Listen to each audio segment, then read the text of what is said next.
Ayan guys. Oh. Pero hindi lang ito pang lipstick. Pang lip and cheeks to. Kaya pwede natin ilagay dito sa ating cheeks. Meron ako nakalagay sa aking lips. Dito naman sa ating cheeks. Oh. Sa bagal ng serving niya, inabot ako ng 10 na.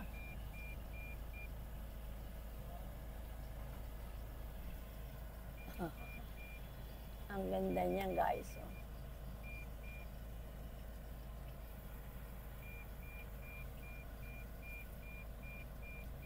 Oh, yan. Di ba? Wala akong manika. Pero huwag kang mag-alala. Pag sumobra ka naman ng kapal, meron tayo mga ganitong size.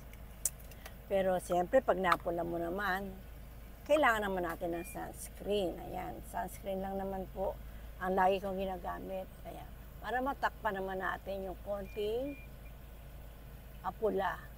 Para mag-match naman siya. Para ka ng rose cheeks lang.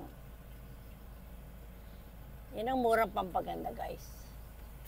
Kaya tanto ang asawa ko sa akin. Hindi na siya gumagastos ng 30,000 para ibili ako ng pampaganda. Dahil yung mga pampaganda na ginagawa ko, sapat na para maraming gumanda at marami akong matulungan na gumanda, hindi sa kamahalang halaga, kundi sa murang halaga lang. Ayan. O, diba? Suwabing-suwabe. Ang ganda-ganda ko talaga. Sasabihin nyo sa sarili nyo, ang ganda-ganda ko talaga. Abay, huwag nyo naitin ang mga sarili ninyo. Yung nakikita nyo yung ganda na yan, ganda po yan ng paniniwala sa sarili. Kaya enjoy lang po tayo sa buhay natin at maniwala tayo sa lahat ng kayang gawin ng Diyos sa ating mga buhay. Kaya hindi nawawala sa akin ang sunscreen, ang lipstick, iba-iba. Breakfast hotdog. Ayan, o, diba? Breakfast hotdog. Ayan, meron din tayong lip balm. Para kung gusto mo naman na may oil na konti at di maging dry ang labi mo, meron tayong lip balm na light pink. Isa lang. Saka isang itong million na hamburger. Y2.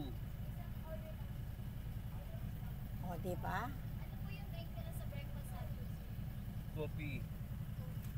O, nang iba naman ang kulay niya. O, ang kagandahan dyan, pag ang lips natin hindi dry, ay napakalaking bagay. Di ba nakuha mo na lahat? Wala. Hindi ko kailangan ng pera. Ano Kailangan ba? ko ID. O, di sa cellphone. Sa cellphone mo. Ano gusto mo? Coffee din? Okay. Chocolate. Chocolate. Hot chocolate, sir? Oo. Available na po yung hot chocolate. Ano na lang? Ano gusto mo? Wala daw available. Hot coffee na lang din po. Sige.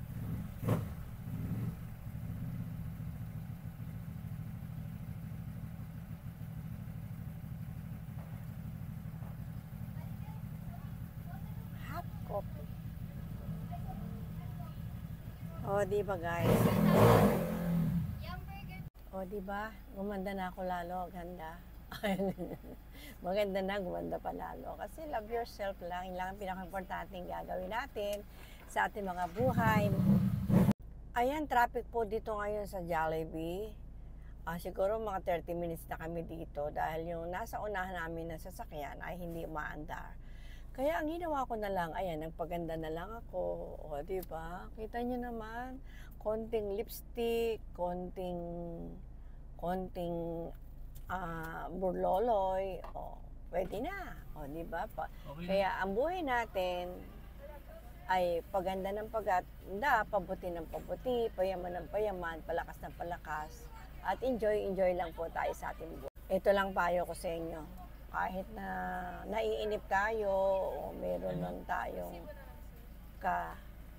kaabalahan sa buhay, lagi natin tandaan ay magtiwala po tayo sa Diyos at magtiwala tayo sa ating mga sarili na tayo ay pinagpala upang maging pagpapala at patuloy tayong magdeklara ng maganda sa ating mga sarili. Love yourself.